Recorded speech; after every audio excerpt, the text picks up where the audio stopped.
I am back in the shop this morning. Going to work on the Ultracruiser a little bit today. I haven't taken many videos of this, and I'm going to start trying to do better on that, but I want to go over a few things right now that I've got done recently. As I basically started it, then took a year off just because I never had time to get around to it. Now we're back to building again, and what I've done here just this week is I put the spar carry through in, got it all fastened in, bolts at the bottom. I redid my turtle deck because I didn't like, this is the second attempt on it. I didn't like the first attempt. It didn't come out very good. And this one's not perfect, but it's a whole lot better. I ended up being a little long here in the back. I don't think we're generally supposed to go over that seam, but when I was shaping it and getting it set, I was like, if I keep trimming this up, trying to get it to come out up here, I'm going to mess it up. It looks good this way. There's a slight bump here where it goes over that seam, and then I had to do a little pinch there of just a little bit of excess material, but otherwise I think it looks fine. And then last weekend I was working on the rudder pedals. Got those built. In this tube here, I have the angle to go there to mount that up. So that's what I'm going to be working on this morning. Other thing that I have got done is that I do have all of the trailing ribs for the left-hand side done, including the outer one with the doubler and tripler, and then the two step ribs that have the extra reinforcements. So I do have those done for one side. I'll go show you the board I used to shape these. Here is the rib board, built just like in the plans. It's got a couple pieces of plywood sandwiched together. This part is cut out. There are slots around here that you can form the outer pieces of aluminum, drop them in the slots, get everything lined up. Then you've got your spots marked for the diagonals and the vertical supports.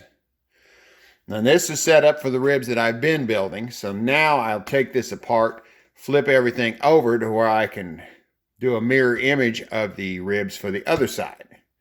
I bought a shrinker and stretcher off eBay. It's cheap equipment, and that makes the shrinker, you can use it to make this upper curve and this curve here on the bottom. Really makes it easy to just shrink that metal up, and it'll follow that line no problem. Another deal I set up here just recently is my wife had a cart in the kitchen she wasn't using anymore, and I've had my nuts and bolts and everything scattered out for quite a while, and I was like, I'll take that. So now, instead of dog toys, dog snacks, and taters, we've got bins with the rivets, sorted hardware, all the AN stuff.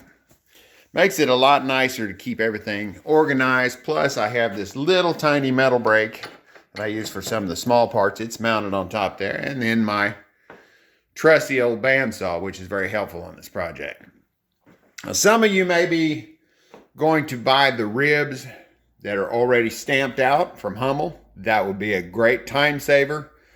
For me, they were a little pricey, and for what I saved by building this style, I was able to afford to buy this. 4-foot metal brake off Northern Tools and Hydraulic. It was like 800 bucks. I've always wanted one because I like tools, so got that.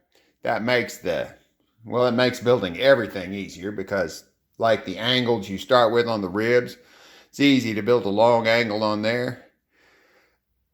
So for what I saved on the ribs by building them, I could pay for this.